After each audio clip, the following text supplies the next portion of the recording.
Ladies and gentlemen, boys and girls, welcome to the Bradbury Group, New Zealand's best weekly political argument, hosted by the militant, Marxist, anti-Santa, Martyn Bradbury. The Bradbury Group is streamed live on Rover, Sky TV, YouTube and Facebook. Proudly sponsored by Wātea, journalism you can trust. Let the arguments begin. Kia ora Aotearoa, kia ora.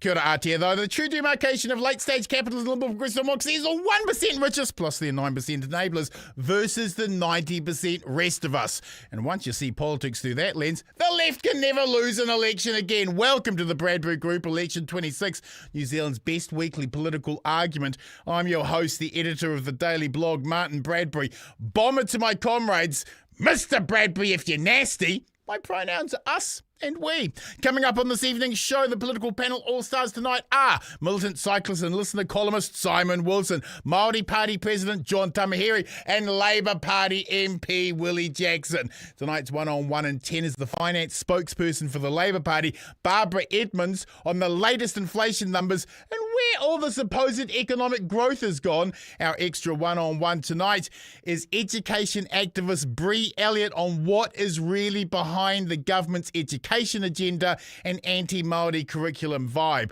Shout out to Kiwi Skirt and Kiwi Bird for moderating tonight's YouTube page. Good evening to all the Bradbury Easters online watching right now. You make this show one of the most watched live podcasts in New Zealand, and your comments will appear on screen as we go. Shout out to our Wātea, Facebook, Rover, Spotify, Apple Podcasts and Sky TV whānau. Remember to like and subscribe because that's all that is holding the Fourth Estate together right now. And our Twitter panel this evening is Tim Selwyn. He'll be tweeting live online at Twitter, hashtag the Bradbury Group. Before all that, however, is this week's War on News.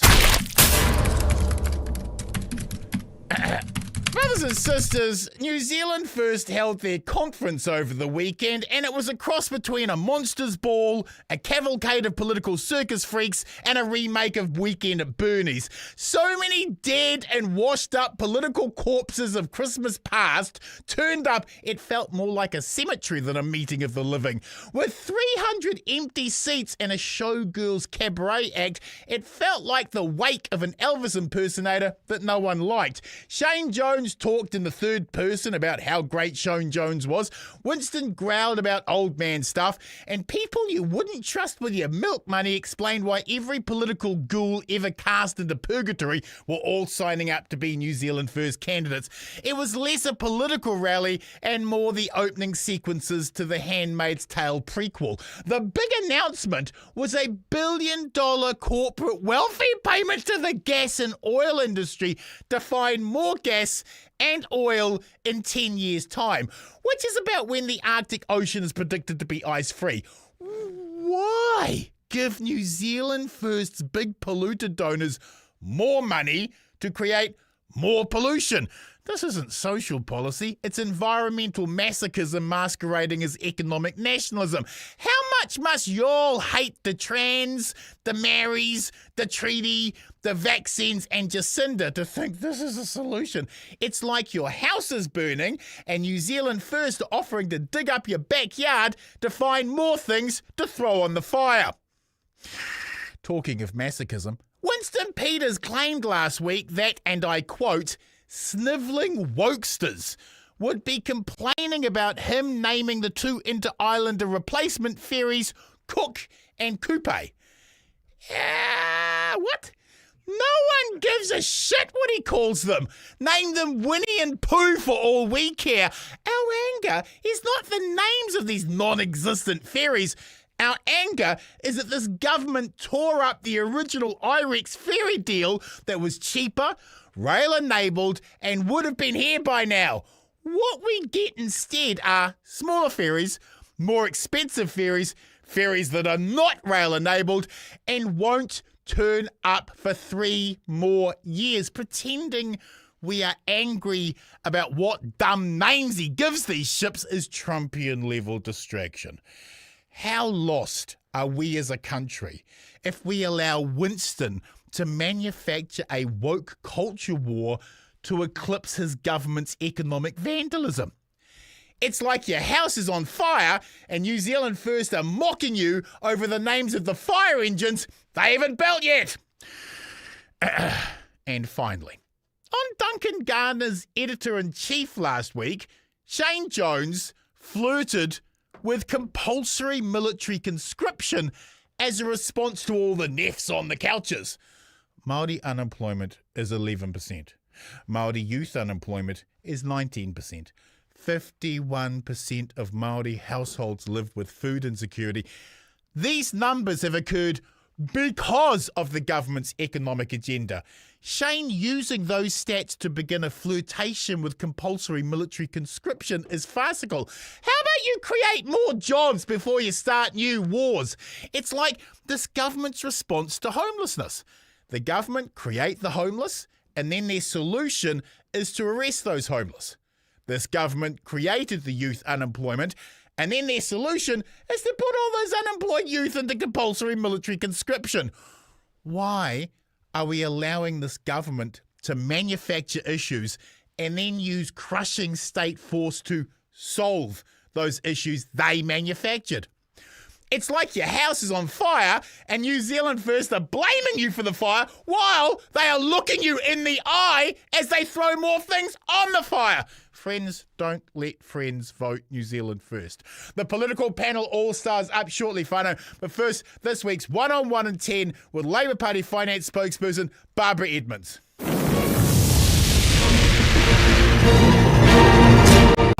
Kia ora, comrade. Welcome to the show and thank you for being available to the Fourth Estate. Your democracy is grateful. Alofa lava, and thanks for having me on. Barbara, the latest inflation data is out and it has spiked to 4.1%, higher than most predictions. When fuel prices soared during the war in Ukraine, National demanded accountability from Labour. Now they're in the government, they're asking Kiwis to accept the same inflationary pressures they once criticised. Does that political hypocrisy matter? Oh, absolutely. And you hold them to the same standard that they previously held Grant Robertson. But if, 2 weeks into the Minister of Finance's term, to what you just spoke about, she cancelled the ferries contract, if that was an indicator of the type of economic decisions they were going to make, it was pretty clear that despite their calls of green shoots and growth, the first time she used those words, green shoots, was in August 2024. Well, we'd have a forest of trees right now if that was the case, and I can't see any trees around here, not even the mythical money tree that she keeps harping on about. The finance minister is claiming the 4.1% inflation is a victory for her economic cuts and is the reason we must cut more. Yet National are borrowing more than Labour did. Is the finance minister confused or misleading? Well, 51,000 children in material poverty or hardship is not something to be proud about. The fact is that inflation has hit a 2-year high does not belittle the fact that even before the conflict in Iran, there was no plan to help New Zealand grow. And who are we growing for if our children are starving and we are having families in absolute poverty and struggling to put food on the table? A couple of weeks ago, I spoke to the food bank person that run our Pātaka Kai out here in Porirua. And she was saying the people that they're getting into their social supermarket were not the usual beneficiary families. Yeah. We're not the usual Māori or Pacific, even though there's significant demand still. It was a family with 2 working parents. This is an indictment on our society of the fact that we are still having to listen to a Minister of Finance who says we should be proud. Oh, and by the way, I know it's been tough, but we should be proud. It's not worse. There's nothing to be proud about. Latest poverty stats out show 6.5% unemployment for Labour, 11% for Māori, 11.5% for Pacifica, 19% youth unemployment, 51% of Māori households living with food insecurity, and 860,000 Kiwis living in relative poverty once housing costs are taken out. Why is this election still so close when people are hurting so much? And when will we see next Labour Party policy? You will still continue to see lots more policy come out between now and the election. But when you're knocking on doors and you're talking to people on the phone, which is what Labour does. We Yes. run ground campaigns. Yes. That's where we get our volunteers on the ground. Almost every single door I've knocked on, the number one issue for them is the cost of living. But that's not what the government is talking to them about. They are talking about all these other things, including how to define a man or a woman, but at the same time not wanting to change consent laws and walking away from it by cross-party, type of draft legislation. That's where their priorities are, not on assisting with the cost of living for everyday New Zealanders. The cost of living relief that they provided in relation to an increase in working for families, that barely covers most of our families. There's only a certain amount of people that actually get that. And don't forget, we're still looking for that one family who has received the full $250 they were promised in election 2023. So yes, things are really tough for our whānau. And with that comes a minimum bandwidth to be able to absorb all the extra pressures that they have on top of them, including people saying, don't forget to enrol to vote. That's why our ground campaign from a Labour perspective is so important, to have those face-to-face conversations and to help people actually get enrolled, because actually more often than not, and there's like less than 100 days, just over 100 days towards election and less than 100 days to be enrolled to vote. That's right. That's a big push that we're doing, is to help support people to be enrolled to vote.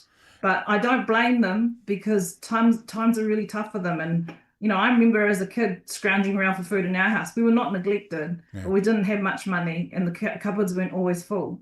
Sometimes you just can't think clearly when you're hungry or when you're struggling to put food on the table for your bubbits. But there was, I think that you and I had very similar upbringings, that we lived in working class families and it was hard. But there was always the sense, Barbara, and tell me if I'm wrong here, but there was always a sense in growing up in New Zealand that if you worked hard, you could get ahead. But that doesn't feel the way anymore. It feels that you can just pour your guts into work and the cost of living crisis will never come down. There is a hopelessness now, is there not? Respectfully, there is for some people, and some people are trying to look ahead.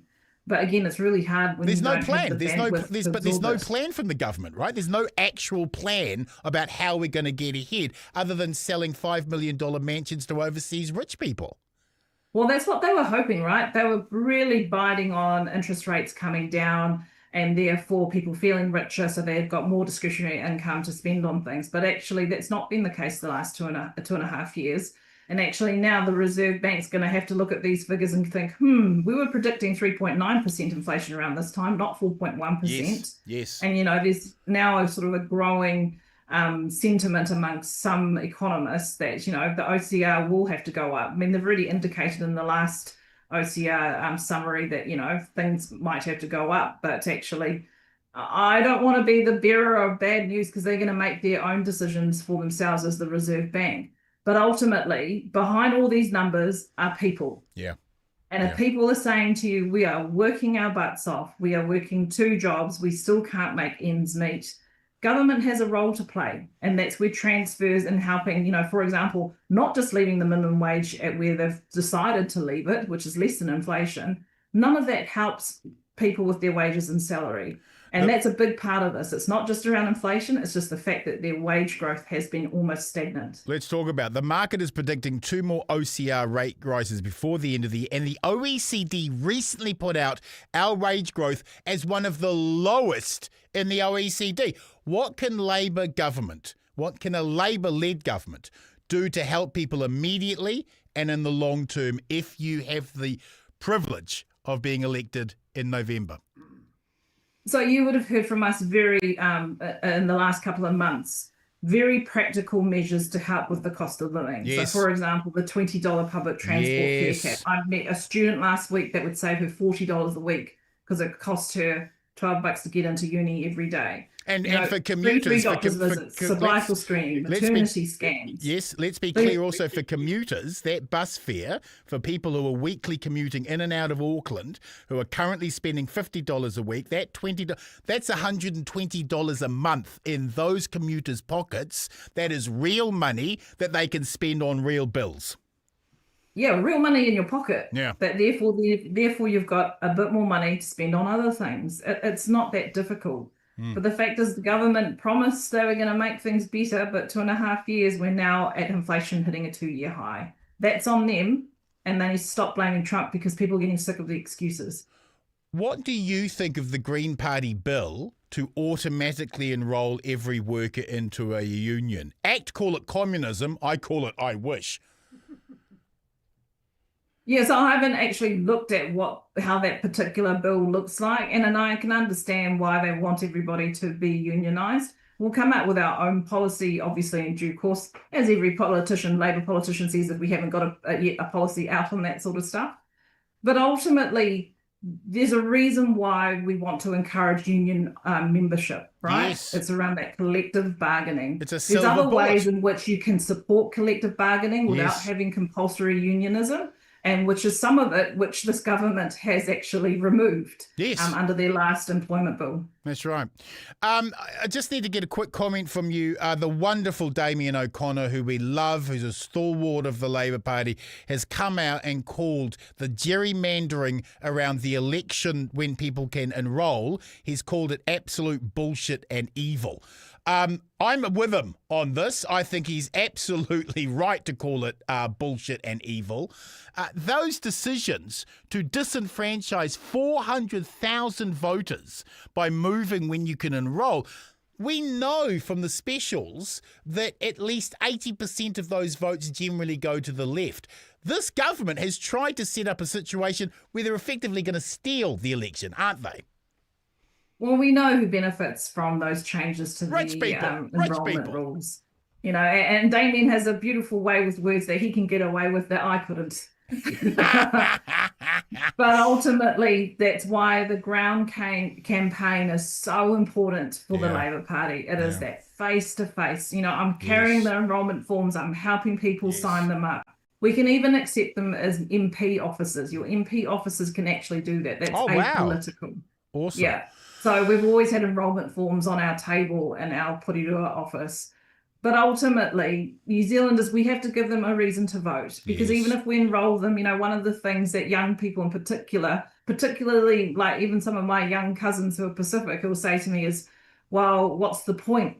You know, our vote doesn't matter. Well, actually it does, my brothers. It's the only one time in your life where rich and poor, the cleaner, the supermarket worker, and the billionaire are the same. Exactly. And it's in that voting booth. So exercise your right. Exactly. Preach. Finally, comrade, so many Kiwis are doing it hard, and there is a feeling of pain and hurt and depression in the electorate that is bordering on hopelessness. Why did you get into politics, Barbara, and what do you want from the next Labour-led government?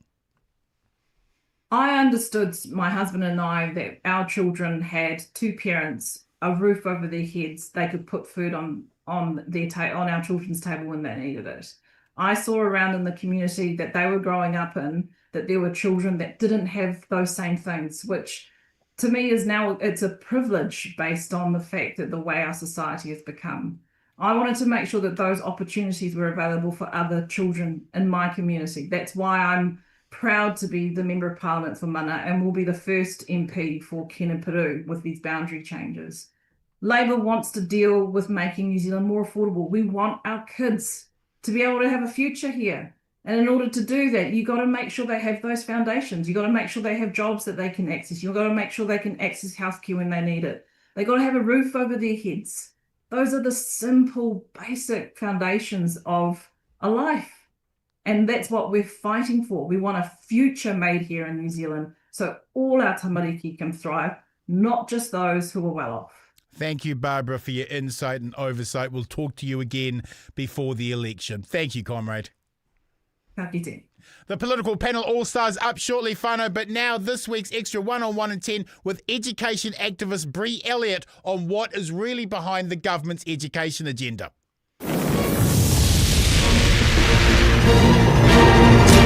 Kia ora, comrade. Welcome to the show and thank you for being available to the Fourth Estate. Your democracy is grateful. Kia ora. Thank you so much for having me. I'm so excited to be here. Brie, I want to pay respect to the remarkable citizen journalism you have been producing in terms of understanding what is really going on with our public education system. Alan Alec is the Daily Blog's education blogger, and he raves and quotes your research chapter and verse. So firstly, thank you for providing so much insight. Thank you so much. I love Alan's work as well. I'm glad that someone is actually reporting on the education changes, because I would say they're some of the biggest in New Zealand's history. Preach. I think there are a few silver bullets in society. Public health, public education, and public services are three of them. And your research in what has been going on behind the scenes in public education is deeply alarming. We have the New Zealand Initiative, a right-wing think tank and member of the Atlas Network, quietly influencing these behind-the-scenes reforms, and your research frequently mentions Dame Elizabeth Rata as a leading voice. Based on the evidence you've gathered, what role have these right-wing think tanks played in shaping Erica Stanford's curriculum reforms? Yeah. Well, it's actually crazy, because if you look on Facebook's meta ad library, the New Zealand Initiative posted plenty of ads about how they would change New Zealand education. And they even released a whole report called Save Our Schools. The foreword was written by Elizabeth Rata. That's right. And it basically said their entire plan for how we should reform New Zealand's education system. And it seems like the National Party decided that was policy and is now implementing that. And they're covering everything from teaching council standards to the curriculum to NCA to ERO, the Education Review Office. Every single aspect of education is being touched by the ministry right now. And it's weirdly anti-Māori, isn't it? Why is it so anti-Māori? Great question. I think we have a lot of racist people in the country still, sadly.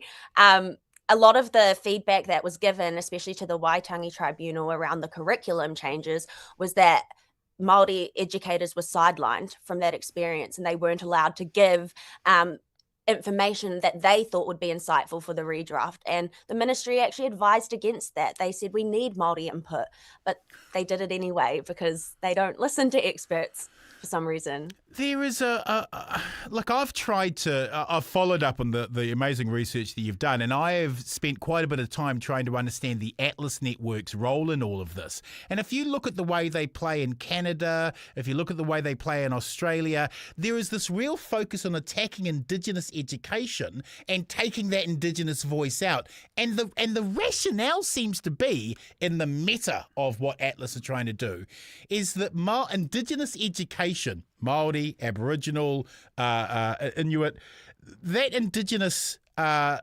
framing and understanding creates citizens who simply aren't prepared to have their rights strayed over, and they're not prepared to have the second wave of exploitative capitalism rob them of their resources. Am I taking a long bow here? Am I drawing a long bow to suggest that the reason why they're so keen to attack Māori in education is because they want to silence that Indigenous voice, and they want to roll back some of the wins that have occurred in New Zealand? Mm-hmm. Yep, I totally believe that. I mean, Kura kaupapa Māori children are achieving massive results. I don't have the numbers on me, but they're doing really well in school comparably to mainstream state schools. So I do believe there is an aspect of rolling that back. We also know the Māori economy is very successful. So yeah, Māori are thriving at the moment, and I don't think they like that. They kind of use the argument of, it's to create freedom so you can have charter schools and that kind of thing. And Māori can create their own charter schools, but is that not just segregating them from the mainstream public school system? I personally believe every public school should have the same amount of resources, same everything, and we should all just it's just, very conflicting. They want less oversight and less control, but then they're also giving themselves more oversight and control. You've spent a lot of time examining these reforms. What's the single biggest thing the public misunderstand about the changes Erica Stanford is making to the curriculum? I think we often get really conflicted and confused and call it a woke or an indoctrination versus education sort of debate. Yeah. I think we need to focus fact that it's actually about where power is sitting in our education system. And basically over the past few years under this government, we've seen decision making move away from independent professional bodies and go into ministers and ministerial appointees, central government. So whether or not you support or oppose the actual reforms, I think we all deserve to understand that that's what's happening. When you trace the development of these reforms, what patterns stood out? Were the changes primarily driven by educational research, political ideology, international trends, or a combination? Definitely a combination.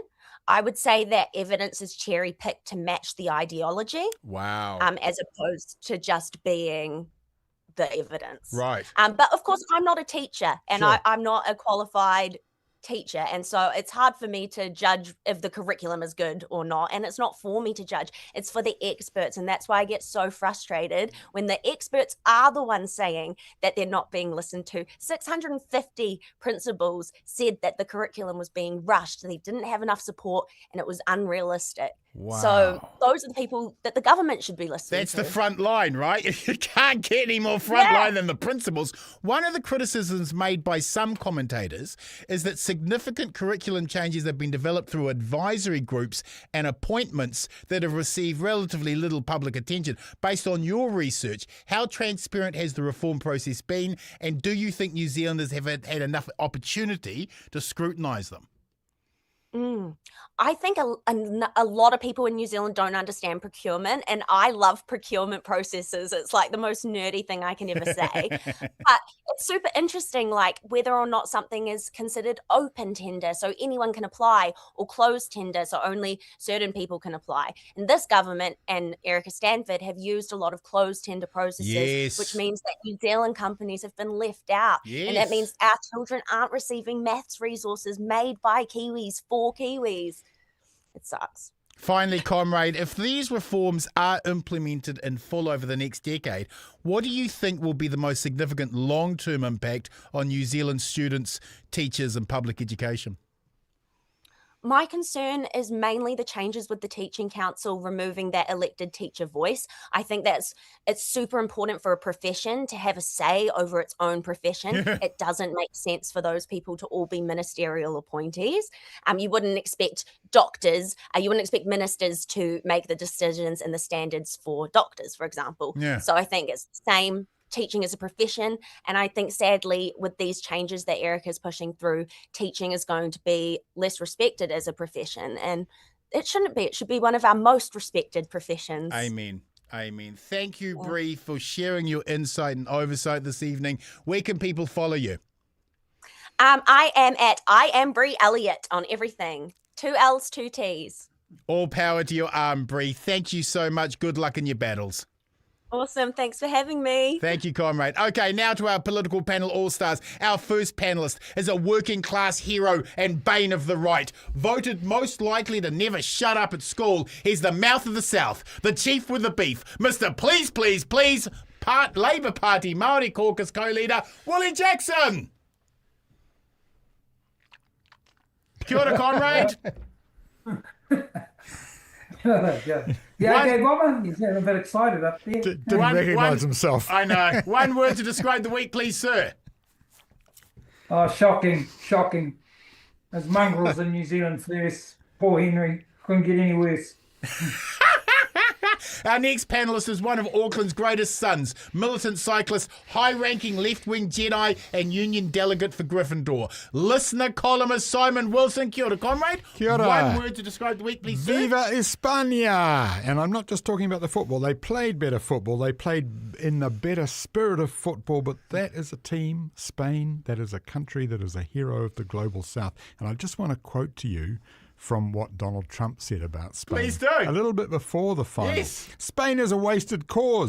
We don't want anything to do, any trade business with Spain anymore. By the way, I'd like to cut it off. Spain is a terrible partner in NATO. They don't participate. They don't pay. I don't want anything to do with Spain. Cut off all the trade, including visits. We don't want anything to do with them. Don't even talk to them. They're hopeless, bad people.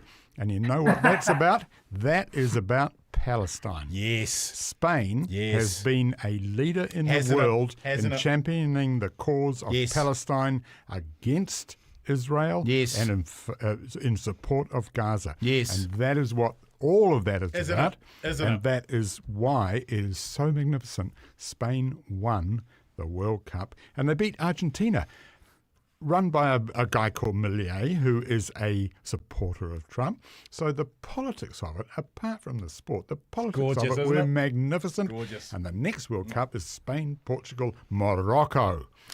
That is going to be so exciting. And last but certainly not least, he's a lover and a fighter, but mostly a fighter. He successfully took Mike Hoskin to court for defamation, meaning he never has to buy a beer in West or South Auckland ever. Former Labour Cabinet Minister, former Auckland mayoralty candidate, and current president of Te Pāti Māori, John Tamihere. Kia ora, comrade. One word to describe the weekly, sir. No, it's quite sad to see burnt out, retread baby boomers wanting to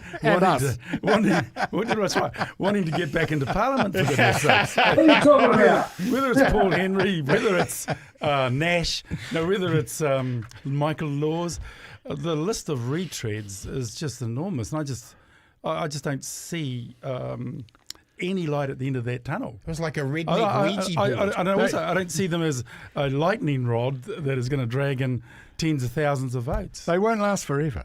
Oh, please, let's hope. Brothers and sisters, let's get into tonight's show. Issue 1, cost of living inflation crisis with CPI surging to 4.1%. Where are your free market gods now? Issue 2, what does the New Zealand First Conference say about the state of New Zealand politics? And issue 3 tonight, government insists the $140 million housing promise is on track despite only 18% of social homes built. Plus, we'll have a final word at the end of the show where each panellist gets to go to the mountaintop to see who breaches broadcasting standards this week. My money is on John. It's always on John, even when John's not here. Let's kick things off with issue 1, and that is the spike in inflation to 4.1%.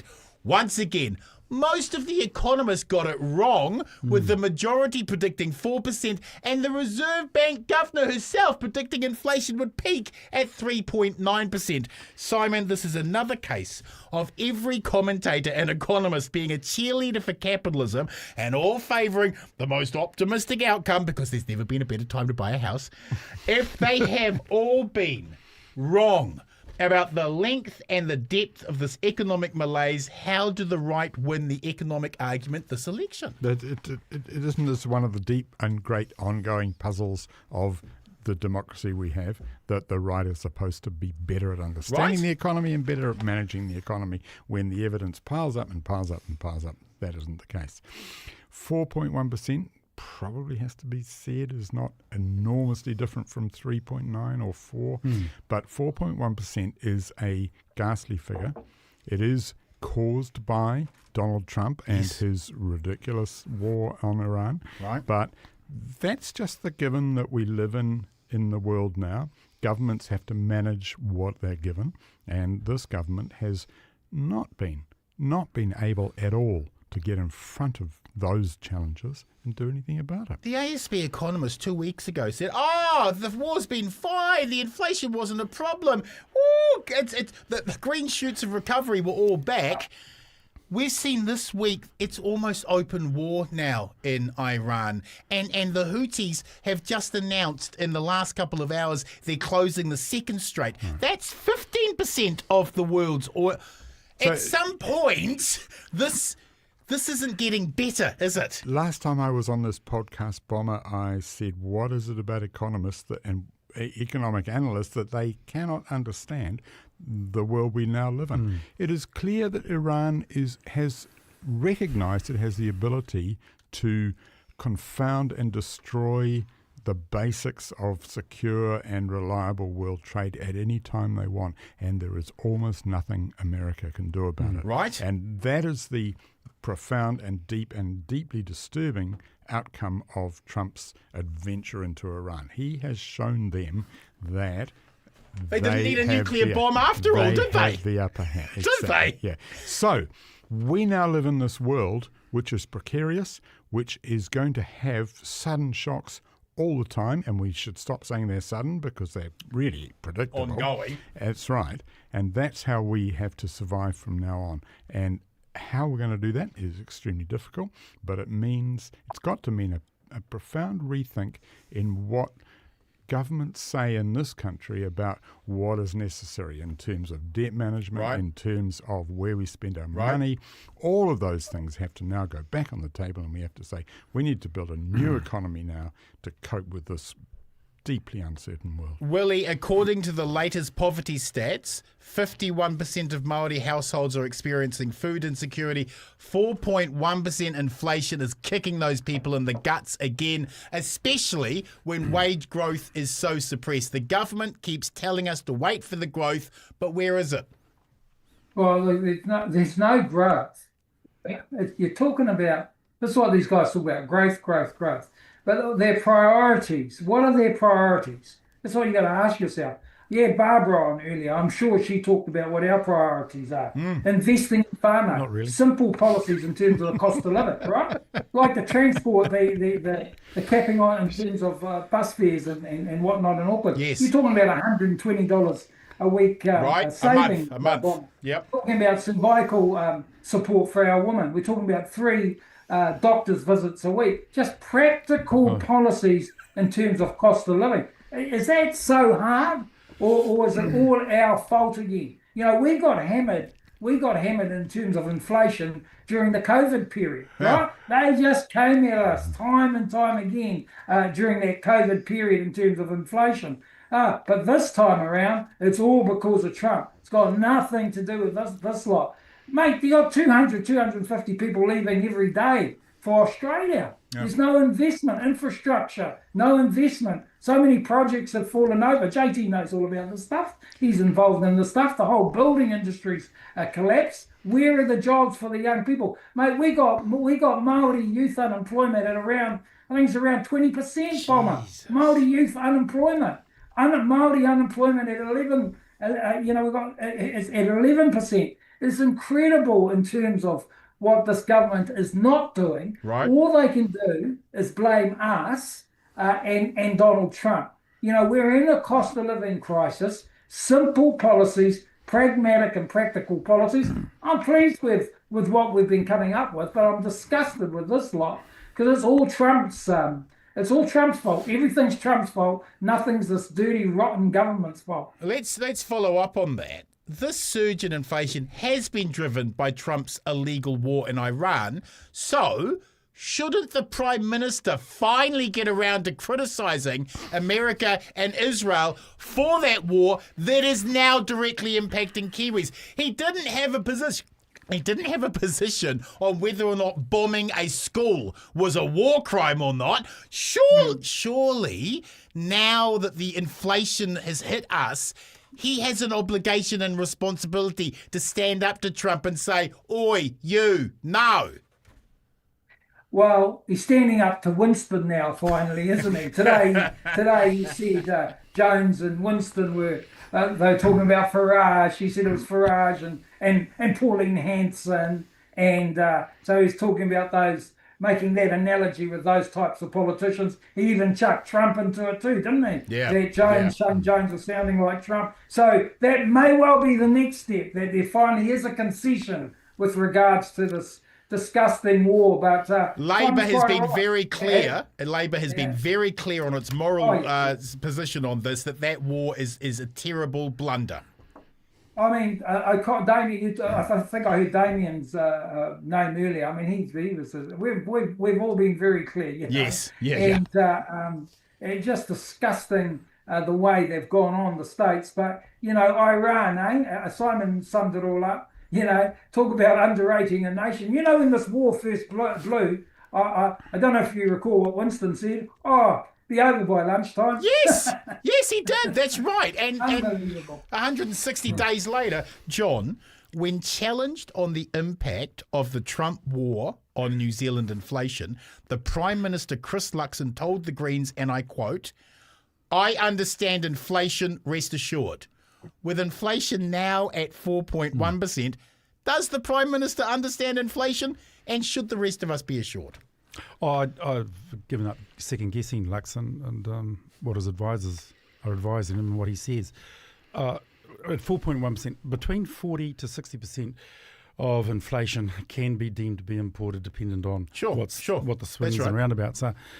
So half of the inflation rate has been imported in terms of petrol prices, petroleum knock-on prices, etc.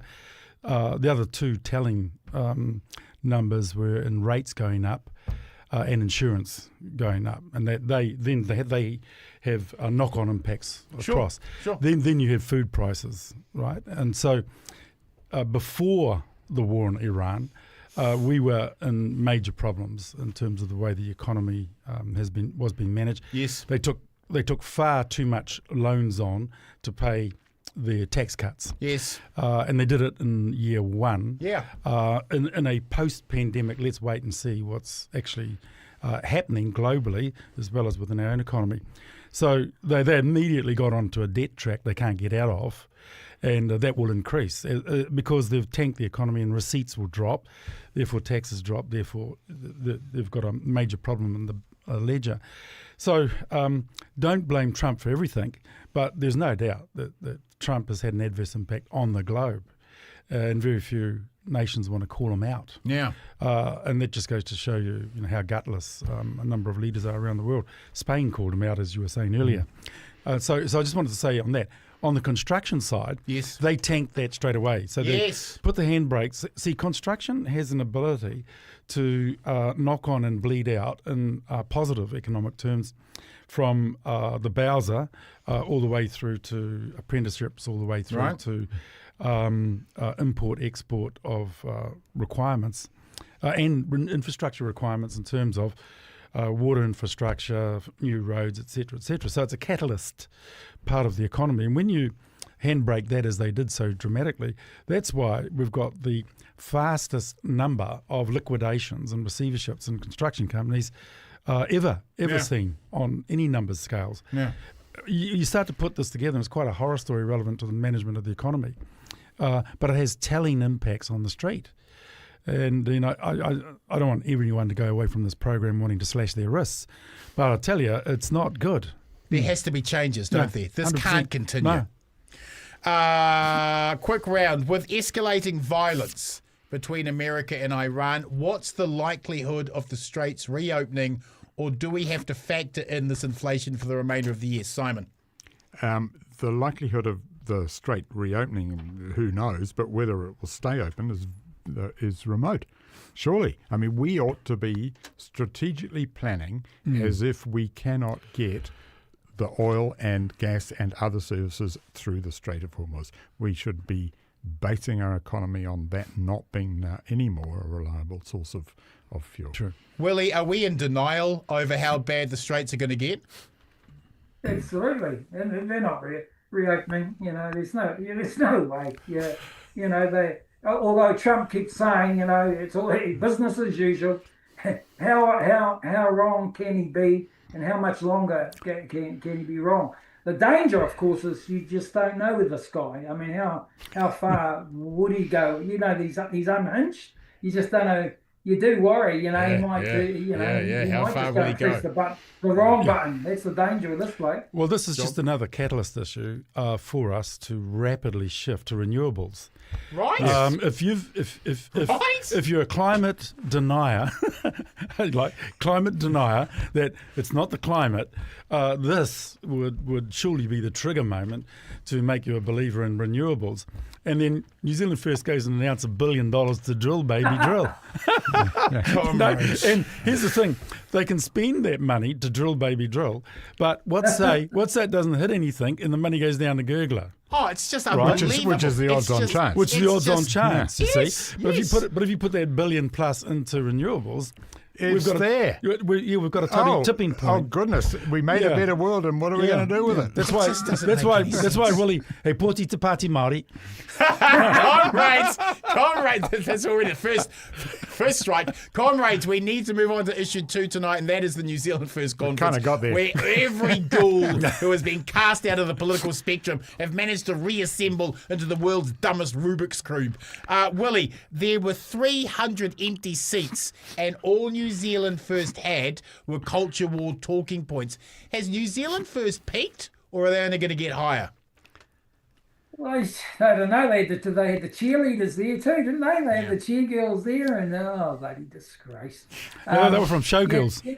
The Showgirls, the Showgirls. JT knows. He knows he's on there. The Showgirls. Okay, we're there. We've gone there. Yeah, it's just incredible. I'm trying to encourage Kieran McAnulty for him and I to have a crack at New Zealand First tomorrow in the general debate. I said to Kieran, I'll go after the Maoris and you go after the Pākehās in New Zealand First, and you just wonder what's happening. And so is it going to happen, Willie? Guys like Trump and Hanson and Farage, and I do think, and I won't give the Prime Minister too much credit, but I don't think he was far off the mark today. I think that they're their heroes. You know, you look at Shane, the way Shane's carrying on, just out of this bloody world. I think it's a total disgrace the way he's going on. But I said today, I do think, I'll be interested in what the others think, that he's in a bit of a scrap for his leadership position. Yep. I think he always thought he was going to inherit the leadership, but I don't know. I don't think so now. I think people like Nash who've come in and Laws and others, you know, Winston is looking at them. And so when Shane does that type of speech, it's a desperate speech, right? It's a stupid speech, and he's just insulting this group, that group. It's a sad indictment. I'm not sure if they've peaked. I hope they've peaked. But, you know, Winston is getting more sillier and more cantankerous as he gets older. Yeah. Don't get me wrong. I think as a foreign minister, he still has some strength. Absolutely. That's the weird thing. thing. Some credit in that area. But in the House, and the way he targets our own, the way he targets some of the communities, it's almost beyond belief. Yeah. We've got the stupid English bill in front of us, the English language bill at the moment, trying to define a man, all this rubbish instead of concentrating on what counts. And then you got all this lot coming in like Laws, Tane Randall, all these, you know, they all want to be MPs. I've got to tell you guys, one of the big disappointments was seeing my mate Rino Tirikatini. Yes, what happened there? Well, I don't know. As John knows, we know the whānau well. I think his auntie Pitu would turn over in her grave, because this is the proud Labour Māori whānau. Yeah. And I'm thinking, Rino, why would you say that I support Shane and Winston 100% in all the policies and values of New Zealand First? New Zealand First attacks the principles of the treaty. They attack Te Reo Māori. They attack kaupapa Māori. They attack the treaty. So, I don't know. I'm going to give that Rino a slap across the ears when I see him there. Follow-up question. The thing Winston has wanted more than anything else is to be the first Māori Prime Minister. Won't Winston force a weak Luxon to give him Prime Ministership for 12 months in the next government? And how much worse would a second National Act in New Zealand First government be? Well, I mean, this is the fascinating thing is how much can National take? How much can Winston take? They'll be they're just about in open warfare now. Yeah. And we're 3 months out. So, you know, what are they averaging? 10 or 11% on the polls. Winston is going for that Prime Minister's job. There's no doubt about it. Right. One thing I can tell you, he won't be getting it from us. Amen. We're not interested in their rubbish. If anything, they're putting off so many of our supporters and so many of our activists. Bomber. And my view is we should just attack back. Amen. Really rule them out, Willie. Rule them out. Rule them out.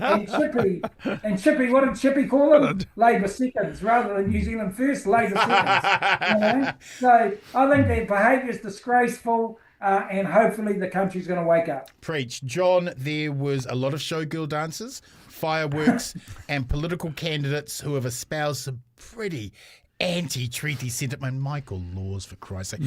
What does it say about the state of New Zealand politics? They're currently on 11.5. That's pretty crazy. What it says about the state of global politics. So we've got schism in the Atlantic between the EU countries. You've got Canada embarking on its own journey. So we live in the most unusual, it's not unusual, a very difficult moment in time where all sorts of conducts and systems that prevailed over the Second World War beyond are now thrown into disarray. We are no different. And so what New Zealand First does, as the Act does, is it targets its cohort of voter. See, Winston doesn't care what 90% of Kiwis think. If he can entreat that 10% rising to vote for him, that's the cohort he aims for. And so culture wars turns them on. Oh, yeah. Fires them up. Oh, yeah. And so that's all he does. And so you have to understand that. But my own view is I think he's peaking too soon. Yes. I think you can only flog that horse for so long. And you're going to have to come out with some decent policy soon. Now, we're just on 16 weeks away. Yes. That's a long time in politics to continue a heated campaign run into November the 7th. So I don't know whether they've peaked too soon, but I reckon they'll plateau pretty soon, and there's only one other way to go. Follow-up question. Winston has promised a referendum on the Māori electorates. How could the majority determine the political rights of the Indigenous minority? How is that even... If the majority are voting on Māori, whether the minority should have a right, the majority is always going to vote it out. Oh yeah, but like Seymour, they don't mind triggering not just culture wars, but a civil war. And what I'll tell you is that'll be my swan song to my mukapunas. Māori will refuse to have those elections taken off them, won't they? Well, it's not going to happen. Now, this is part of his culture war. Yeah. Okay, and this is part of turning this country upside down and dividing. The number of mixed race children in this country is huge. Yeah. Right? 1 in 5 babies tonight are Māori. In 2040, 1 in 3 will be. Yeah. Or will have Māori descent. Yeah. That descent isn't waning and being absorbed and assimilated into Pākehā culture. No. It's actually having a dynamic impact across our new society. Yeah. Yeah. So all I'm saying is this is his pitch to his 10% cohort. Simon, Trump, Nigel Farage, Pauline Hanson and Winston Peters. Worst dinner party ever or brave new vision for the world? Well, I think one of the things that is fascinating about the rise of New Zealand First is that they have risen, but actually they haven't risen that fast or that far. We are not talking about a party polling at 20% or more. We're not talking about a party doing what Farage has done in Britain and Pauline Hanson's done in Australia. They may get higher than the 11% or so that they are now, and that is an achievement beyond what they were in 2023. But I don't know that there's much evidence they're going to get much higher than that. Yeah. Winston Peters appears to believe that 10-11% that they've got now is actually 20%. Yes, he does. You're right. I don't think that's true at all. No. He has pitched, he has thrown in, he showed us over the weekend, he has thrown his whole party's future on the culture wars. Yeah. And that will work absolutely for those people who like it already. Yes. But is that going to grow the party? I don't think so. It's too toxic. I think it's too toxic. Follow-up question. New Zealand First want to remove the voting rights of 700,000 permanent residents. How will those 700,000 permanent residents vote? Well, not for Winston Peters, right? Obviously.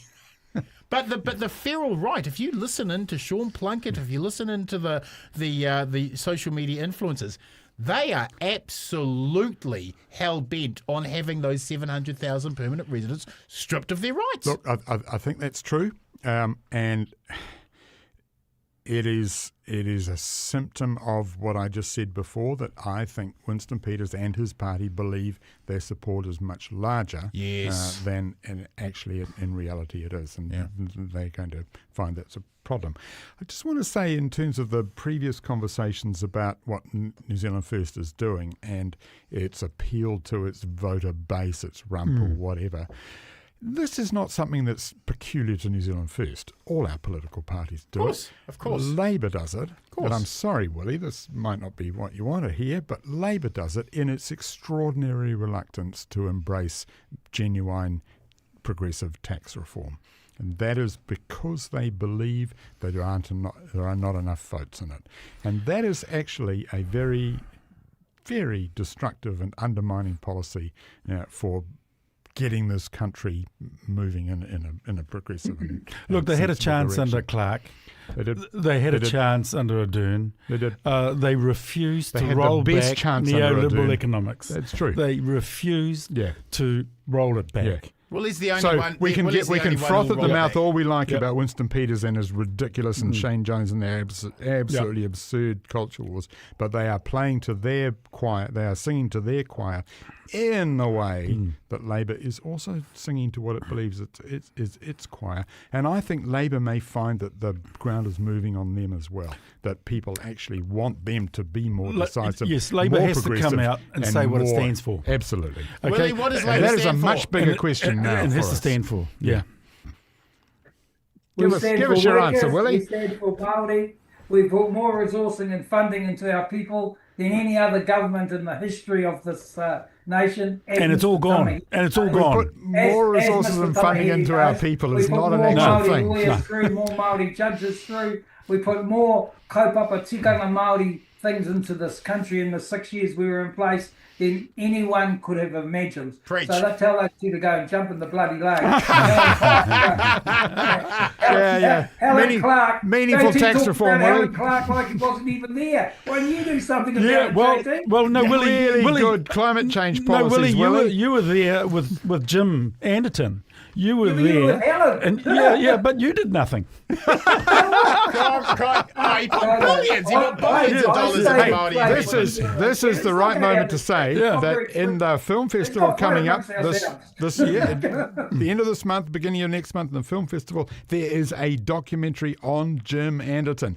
People should go and see it. Oh, this should be good. Comrades, we need to move on to issue 3 tonight, and that is the government insisting that their $140 million housing promise is still on track, despite only 18% of social homes actually being built. John, National promised to build an additional 1,500 homes through Budget 2024. They've only built 263, while 19,704 wait for state housing. Why does National hate poor people so much? Look, 140. Can I go back to the number? 145 million builds bugger all houses. Okay, Yeah, true. What? 145 million would And be. you know. Yeah. Yeah, because you've built houses. Yeah. No, well, we're just finishing How many 92 houses you got? social units out here. Yeah. I don't mean his own houses. Oh well, I'm like Luxon. I'm sorted. But I don't own a massive mansion in Mangere that Prime Minister Longy used to own. okay. But Willie Jackson does. Should we just step out a moment while the two of them go at it? Yeah. Yeah. Anyway, but before I was rudely interrupted by Willie Jackson, I just want to say that you cannot trigger any social housing scheme with $145 million. There's no triggers. What they did is went on a fishing expedition, Right. in a market they crashed to find out what topologies were available for them to buy up Yes. cheaply. Yes, that's right? exactly what they did. But at the same time, they continued to sell state-owned land Yes. at the same time, and it's just remarkably stupid. But it's right into the wheelhouse of their developer-funded donors. Right. Simon, the government cancelled 3,500 planned state house builds and has sold off 800 state houses. Why does National love private landlords so much? I actually think housing is one of the two great scandals of this government. The other one being health, hospitals especially. Yeah. But housing, everything depends on housing. Everything depends on being able to provide people with a warm, dry, safe place to live. If you can do that, you are talking then about education, you're talking about health, you're talking about employment, you're talking about communities, you're talking about families. All of those things can be built, their resilience and their opportunities and their aspirations can be built if you give people somewhere good to live. It is that simple and that straightforward. This government, the previous government, did not grasp it properly. The previous government actually grasped it far better than this one. This one has sabotaged. Yes. Absolutely sabotaged the opportunity for that to happen. And there Michael are places, Savage is turning in his grave. we are sitting in Auckland, and I could take you to places where the fences are up and the grass and the weeds are growing because nothing is happening. And the communities that live around those places, they have been suffer. devastated because of it. That's All right. of that. Yeah. It is tragic. Absolutely tragic. It's true. And all because Chris Bishop and his government have said, we want to do it more efficiently. They don't want to do it more efficiently. They want to be able cheaper. to. They want to enable the private sector to make money out of it. Yes. That is what it's about. Willie, the Orewa fast track approval that will see 1,200 homes without any sewage infrastructure until 2050. And the Sunfields fast track program from a developer who donated to National is being built on floodplains without any infrastructure. How is building in places without sewage connection for 24 years and building on floodplains good for New Zealand's housing stock? How come he gets the easy questions? Yeah. Well, the reality is we know what this government's about. They bow to their donors. Right. I think that's what this is all about. Yeah. It's disgusting what they've done. When you talk about housing, who did they bow to in Auckland, Simon? The bloody ACT Party. The bloody ACT Party. It's true. We had projects ready to go. We had Kāinga Order projects ready to go. You know, it's just shocking. And I'm glad, Simon, you made some concession that we did start getting it on the road. No, you did. I don't think you did enough, Willie, but you did. You really did. You did start it. We did. We I wouldn't say you personally, Willie. We got a lot of. We probably shouldn't have said it. Talked about 100,000 houses. Yeah, that was a wee bit of a at the start. But we've got the frameworks in place. We've got Kāinga Order in place. These guys cancelled everything, Bob. Yeah, they cancelled everything. They did. And this is such a key area. The money they've got there, they took from Māori housing and from first homeowners. This is how they fund us. And what do we got? 260 or 270 houses. We should have 750 houses built now. That's what we should have. It's just a bloody disgrace, mate. It is. Comrades, we need to wrap the show with a final word. Simon, your final word this week is... Well, I've just been sitting, as I tend to do, in an Auckland Council meeting all day again today, talking about plan changes and housing and all the rest of it. And it is extraordinary to me to listen to the way in which people find it so hard to understand that if we are going to have a city that functions, we need to be building houses in places where there is infrastructure. So we can't be doing the Orewa nonsense. That's absolutely appalling. And if we aren't going to build houses there, if we shouldn't be building houses there, we have to be building them where there are trains, where there is water services, where all of those things function. And that means they've got to be built closer to the city centre. Amen. John, your final word this week, please, sir. Kumu is a major example of the failure on the floodplain. Yes, it is. And also an infrastructure coming into town out of the northwest. Yeah. Look, my sole plea to the left is they have to learn how to count. Now, Willie spent 3 years in the fifth form, so I'll just discount his counting. But they have to learn how to count in regard to tipping this government out. And the fourth, and listen, here's the thing: we have 4 fortress seats. Yes. No matter what way you cut it, we're going to be back. The extent we don't know until the 7th, and every poll from 2022 poll of polls requires us to be in the mix. I reckon you got 4 as well, but I wonder if they're the same 4. You don't know until the 7th of November. And if you get no party vote, it's an overhang. And it could be the 7. So, that's the reality of it. Yeah, no, we'll be in the mix. Yeah, and New Zealand First will be in the mix too, and that's one of the things that people thinking they're not get. There's a way to vote so you don't get New Zealand First. New Zealand First will be back in Parliament. No, the day that New Zealand First believes that it's the only third party that can determine the government is over.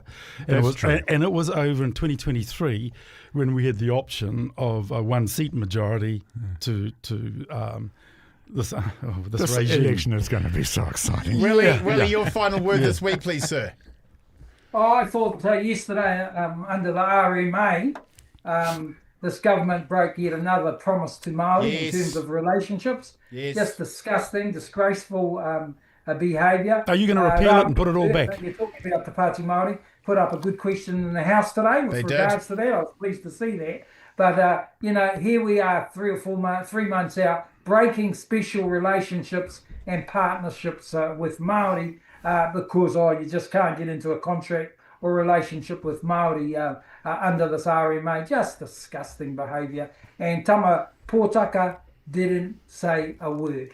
So shame on him and shame on this government. Thank you, comrades. And now to my final word, brothers and sisters. Nothing manages to capture this government's economic vandalism and cultural vandalism quite like news that Creative New Zealand is cutting 1/3 of its staff alongside a decrease of $27 million in funding over 4 years versus paying Fletcher Building $60 million for a concrete plant in Whangarei. We don't have money for culture or the arts, but we got shitloads of cash for concrete as corporate welfare for one of New Zealand's largest major listed companies. Mungo no understand. Don't get me wrong, Fletcher Building's Golden Bay Cement is New Zealand's only cement manufacturing facility, supplying almost 60% of the cement used here. I'm happy for the state to step in and nationalise critical infrastructure, but if we've got $60 million to bail out Fletcher's, then we have money to pay for our arts. Art isn't a nice to have, it is an essential quality of life. Human beings able to show the world their unique vision enriches and builds us all just as much as that concrete does. Art is beauty, sadness, joy and truth. It gives meaning to the cold grey porridge of cement. That we have 60 million for corporate welfare and only cuts to the arts tells us this government knows the cost of everything and the value of nothing. In solidarity, the revolution continues. Ka pai Aotearoa. The Bradbury Group, New Zealand's best weekly political argument. The Bradbury Group is an independent podcast through the Rover Network, sponsored by Wātea News. Everything on the show is an opinion and shouldn't be taken seriously enough to attempt defamation action against us. We were joking. We're never serious about anything. And officially, a small weta in Avondale is legally the owner. Good luck finding him. Don't forget to follow, like and comment.